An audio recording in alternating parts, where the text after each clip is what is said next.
అందమైన చర్మ సౌందర్యం మీ సొంతం. Second aqua radiance deep cleansing gel.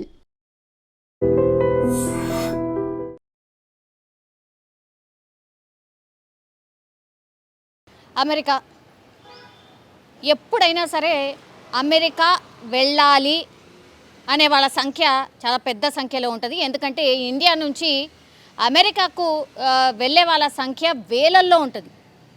మనది ఈ వీసాల జారీలు, స్టూడెంట్ చదువుకోవడానికి వెళ్ళే వాళ్ళు కావచ్చు, ఇట్లా అన్ని టైప్స్ ఆఫ్ వీసాస్లో ఇండియా నుంచి వెళ్ళే వాళ్ళ సంఖ్య ఎంత అంటే మనమే 2వ స్థానంలో ఉన్నమాట. సో ప్రపంచవ్యాప్తంగా అమెరికాకు వెళ్ళే వాళ్ళ దాంట్లో మన ర్యాంక్ ఎక్కడ అంటే 2వ స్థానం. మరి ఫస్ట్ ర్యాంక్ ఎవరిదో చైనాదే అయి ఉంటుంది నాకు తెలిసి. 2వ స్థానం అట మన ఇండియాది. అంతమంది పోతున్నారు ఇండియా నుంచి అమెరికాకి చదువుకోవడానికో, జాబ్ కోసమో, లేకపోతే బిజినెస్ కోసమో, లేకపోతే రకరకాల వీసాలు ఏవైతే ఉన్నాయో వాటన్నిటి కోసమని ఇండియా నుంచి వెళ్ళే వాళ్ళ సంఖ్య వేలల్లో ఉంది. కానీ ట్రంప్ ఈ మధ్యకాలంలో ఇక డిసిషన్స్ ఎట్లా తీసుకుంటున్నాడంటే కలలో కూడా ఊహిస్తలేరన్నట్టు. చాలామంది మన పిల్లలు ఇండియా నుంచి వెళ్ళాలనుకునే వాళ్ళు స్టూడెంట్స్ వీసా చాలామంది కూడా ఈ స్టూడెంట్ వీసాకి ఎక్కువ పోతారు. ఎందుకంటే అక్కడ స్టడీస్ బాగుంటుందని, అక్కడ ఎంఎస్ చేస్తే సెటిల్ అయిపోవచ్చు అని, అక్కడే జాబ్ చేసుకుంటూ ఇక హ్యాపీగా ఉండొచ్చు అని, ఇవి సగటున అందరికీ ఉన్నటువంటి కళ. అందులో భాగంగానే ఇప్పుడు స్టూడెంట్ వీసాలకు సంబంధించి ఒక బిగ్ బ్లాస్టింగ్ న్యూస్ చెప్పిండు ట్రంప్. అదేంటి అంటే ప్రస్తుతం ఈ స్టూడెంట్ వీసాల ఇంటర్వ్యూలను ఆపేయండి. ఇది ఇప్పుడు సంచలనం రేపుతున్నటువంటి వార్త.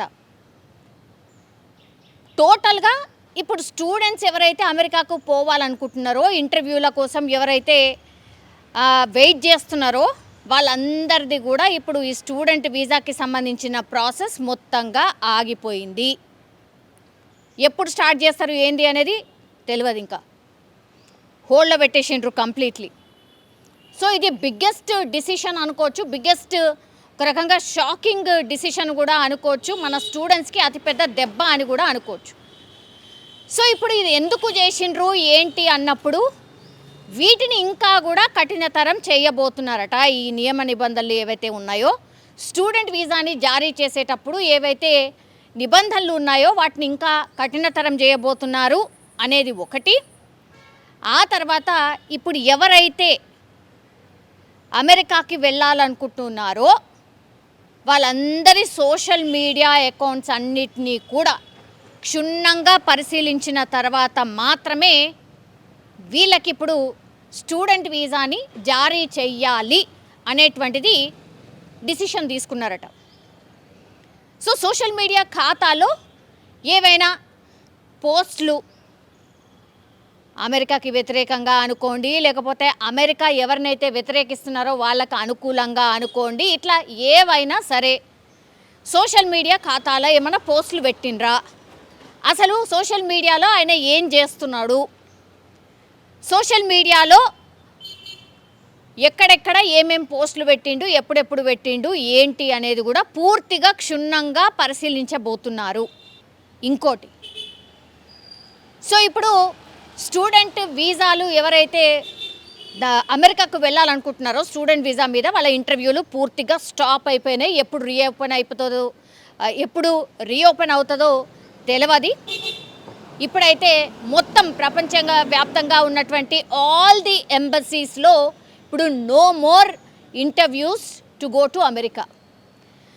సో ఏ వాటికి అనంటే ఎఫ్ కావచ్చు, ఎం కావచ్చు, జే కావచ్చు, ఇట్లా ఎటువంటి వీసా అపాయింట్మెంట్లను కూడా ఈ దౌత్య విభాగాలు కొన్ని డేస్ పాటు అనుమతించవు. ఈ అమెరికాలో చదువుకునే విద్యార్థులకు ఇది ఒక రకంగా భారీ షాక్ అని కూడా చెప్పొచ్చు. నిన్ననే ఇంకోటి జారీ చేసిండ్రు. అదేంటి అంటే ఆల్రెడీ అక్కడ ఉన్నారు, స్టూడెంట్ వీసా మీద ఆల్రెడీ ఉన్నారు. వాళ్ళు ఏం చేస్తున్నారు, వాళ్ళ సోషల్ మీడియా అకౌంట్స్ మీద కూడా ఒక నజరేయబోతోంది ట్రంప్ సర్కార్. దానికి సంబంధించి ఆదేశాలు ఆల్రెడీ జారీ అయిపోయినాయి. అట్లాగే ఎవరైతే ఇప్పుడు స్టూడెంట్స్ లాగా అక్కడ ఉన్నారో, చదువుకుంటున్నారో ఒకవేళ మీరు క్లాస్లు అటెండ్ కాకపోయినా, మీ అటెండెన్స్ ప్రాపర్గా లేకపోయినా, ప్రతిరోజు క్లాసులకు రాకపోయినా, కోర్సును మధ్యలో వదిలేసినా, యూనివర్సిటీలకు ముందస్తు సమాచారం లేకుండా డ్రాప్ అవుట్ అయినా సరే మాత్రం దయాదాక్షిణ్యం లేకుండా వీసాలు రద్దు చేయబోతున్నాం. ఇది క్లియర్ కట్గా ట్రంప్ సర్కార్ తీసుకున్నటువంటి ఒక నిర్ణయం. సో ఎవరైతే ఆల్రెడీ స్టూడెంట్స్ లాగా ఉన్నారో అమెరికాలో వాళ్ళకే షాకింగ్ అంటే, ఇప్పుడు ఏకంగా స్టూడెంట్ వీసా ఎవరైతే కావాలనుకుంటున్నారో, అమెరికాకి వెళ్ళాలనుకుంటున్నారో అసలు ఆ ఇంటర్వ్యూలోనే ఆపేసిండు. సో ఉన్న వాళ్ళకి ఇబ్బందే ఇప్పుడు అమెరికాలో, అట్లాగే వెళ్ళాలనుకునే వాళ్ళకి కూడా ఇప్పుడు దారులన్నీ మూసుకుపోయిన పరిస్థితి. అంటే భయంకరం అన్నమాట. ఒక రకంగా ఉక్కు పాదం మోపుతున్నాడు అనుకోవచ్చు. దోస్తు అంటున్నాడు ఒకవైపు, మనం దోస్తులమని అంటున్నాడు, ఇండియా మాకు ఫ్రెండ్ అంటున్నాడు, మోడీ మా ఫ్రెండ్ అంటున్నాడు. కానీ ఏది చేయాలనో అది చేసుకుంటూనే పోతున్నాడు. ఇప్పుడు పాపం చాలామంది ఫీజులు, కొన్ని లక్షల ఫీజులు ఉంటాయి కాబట్టి అడపాదడపా వీళ్ళు ఏం చేస్తారు అని అంటే, క్లాసులు అటు ఇటుగా అటెండ్ కాకపోయినా సరే, యూనివర్సిటీకి రెగ్యులర్గా వెళ్ళకపోయినా సరే, కొంచెం అక్కడిక్కడ వీళ్ళు పార్ట్ టైం జాబ్స్ చేసుకుంటూ ఇంకేదో వాళ్ళు జీవనం సాగిస్తున్నటువంటి పరిస్థితి. ఇది అందరికీ తెలిసినదే. పార్ట్ టైం జాబ్ చేసుకుంటూ పాపం వాళ్ళ ఫీజు కట్టుకోవడమో, లేదంటే వాళ్ళు ఉండే ఎక్స్పెండిచర్ని తీసుకోవడమో ఇట్లాంటివి చేస్తూ ఉంటారు. సో ఇవన్నీ కూడా చెల్లవు. ఇవన్నీ మీరు చేస్తున్నారు కాబట్టి ఇప్పటి నుంచి ఇవన్నీ కూడా కట్. మీకేదైతే స్టూడెంట్ వీసా మేము ఇచ్చినామో ఆ వీసాకి సంబంధించిన రూల్స్ ఏం చెప్తున్నాయి, వాటిని ఖచ్చితంగా పాటించాల్సిందే. వీటిని అతిక్రమించి ఆ లైన్ దాటి మీరు ఏది చేసినా కూడా నిర్దాక్షిణ్యంగా మీ వీసాని రద్దు చేస్తాం. ఆ తర్వాత ఫర్దర్గా కూడా మీకు H1B అనుకోండి, అంటే జాబ్ పర్పస్ కావచ్చు, మళ్ళీ ఎప్పుడైనా ఇంకో వీసా కావాలన్నా కూడా ఇంకా no more chance, no more entry to America. ఒక్కసారి ఈ నియమ నిబంధనలు ఏవైతే చెప్తున్నారో వాటికి అనుగుణంగా మీరు ఒకవేళ అమెరికాలో ఉండకపోతే మాత్రం మళ్ళీ ఇంకోసారి అమెరికాకి ఎంట్రీ ఉండదు అని క్లియర్ కట్గా చెప్తున్నటువంటి పరిస్థితి. ఇప్పుడు సోషల్ మీడియాకి సంబంధించి ఇంత కాన్సన్ట్రేషన్ ఎందుకు చేసిండు ఏంటి అన్నప్పుడు, మధ్యలో కొన్ని ఉద్యమాలు జరిగినాయి. చాలామంది పిల్లల్ని కూడా ఎవరైతే ఆ ఉద్యమాలలో పాల్గొన్నారో వాళ్ళ మీద స్పెషల్ నజర్ పెట్టిండ్రు. వాళ్ళను ఒక 2-3 ఫ్లైట్లల్లో కూడా ఎవరి దేశం వాళ్ళకి పంపించినటువంటి పరిస్థితి. సో అమెరికాకి వ్యతిరేకంగా ఎవరైనా మాట్లాడినా, లేకపోతే ఇట్లా ఉద్యమాలలో ఎక్కడన్నా పాల్గొన్నా, లేకపోతే సోషల్ మీడియాలో ఎవరెవరికి వ్యతిరేకంగా మాట్లాడుతున్నారు, ఎవరికి పాజిటివ్గా మాట్లాడుతున్నారు, అసలు సోషల్ మీడియాలో యాక్టివిటీ ఏంటి అనేది క్షుణ్ణంగా పరిశీలిస్తున్నారు. ఏంటి అక్కడ ఉన్న స్టూడెంట్సే కాదు, మన ఇండియన్స్ ఎవరైతే ఉన్నారో, లేదంటే ప్రపంచవ్యాప్తంగా వచ్చినటువంటి వాళ్ళు ఎవరైతే ఉన్నారో, అమెరికాకి వెళ్ళినటువంటి వాళ్ళందరి సోషల్ మీడియా మీద నజర్ వేసింది. అట్లాగే ఇప్పుడు ఒకవేళ అమెరికాకి వెళ్ళాలనుకునే వాళ్ళ మీద కూడా సోషల్ మీడియాకి సంబంధించిన పూర్తి ఇన్ఫర్మేషన్ తీసుకొని అన్ని పరిశీలించిన తర్వాతనే నెక్స్ట్ ఫర్దర్గా. సో సోషల్ మీడియా మీద అంత స్పెషల్గా నజర్ పెట్టడానికి రీజన్ ఏంటంటే ఇదే అనమాట. వాళ్ళ యాక్టివిటీ పూర్తిగా తెలుసుకున్న తర్వాత మాత్రమే వీసాలు జారీ చేయబోతున్నాం. ఇది స్ట్రిక్ట్గా ఇంప్లిమెంట్ కాబోతోంది. సో అమెరికా వెళ్ళాలంటే ఇప్పుడు నాట్ దాట్ ఈజీ అని చెప్పకనే చెప్తున్నాడు.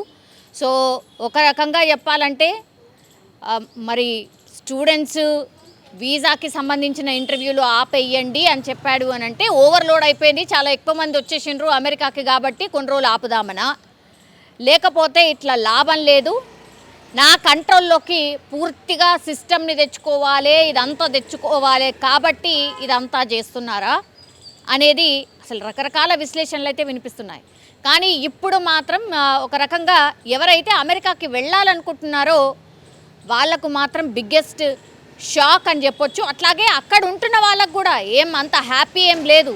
రోజుకో నిబంధన వేడికింత స్ట్రిక్ట్ అవ్వకుండా పోతుంది. ముందంటే అసలు అమెరికా వీసా ఉంటే చాలు, ఇక లైఫ్ సెట్ అయిపోతుంది అనే దగ్గర నుంచి వాయమ్మో ఏంది అమెరికా, అమెరికా పోతే ఇన్ని కష్టాలేంది, అసలు ఏమేమో చెప్తుండు, రోజుకో ముచ్చట చెప్తున్నాడు, రోజుకో నిబంధన పెడుతున్నాడు, అసలు ఏం చేయాలనో అర్థమైతలేదు, దయచేసి మీరు రాకండి అని వాళ్ళ దోస్తులకో వాళ్ళకి తెలిసిన వాళ్ళకో చుట్టాలకో చెప్పే పరిస్థితి వచ్చింది. సో చూడాలి మరి ఇంకేం నిబంధనలు పెడతాడో, ఇంకేం కొర్రీలు పెడతాడో అనేది చూడాల్సిందే. బట్ అమెరికా వెళ్ళడం మాత్రం అంత ఈజీ కాదు అనేది మాత్రం స్పష్టంగా అర్థమవుతోంది. నిజంగా ప్రస్తుతం ఉన్నటువంటి సమాజం దేనికి ప్రయారిటీ ఇస్తుంది? ఆర్థిక సంబంధాల చుట్టూ మాత్రమే తిరుగుతోంది. మళ్ళీ ఎన్నికలంగానే చాలా విరక్తి కలుగుతాం. మంచి అనిపిస్తుంది కదా, లేడీస్ కూడా ఛాలెంజింగ్ జాబ్స్ చేసినప్పుడు చాలా బాగుంటది. ట్రాఫిక్ అసిస్టెంట్స్ గా నియమించిన ట్రాన్స్జెండర్స్ అందరితో సాల్యూట్ చేయించుకుంటున్నారు. ఫుడ్ డెలివరీ ఇవ్వటానికి వెళ్ళినటువంటి డెలివరీ బాయ్ అనిల్ పై కళ్ళ ముందు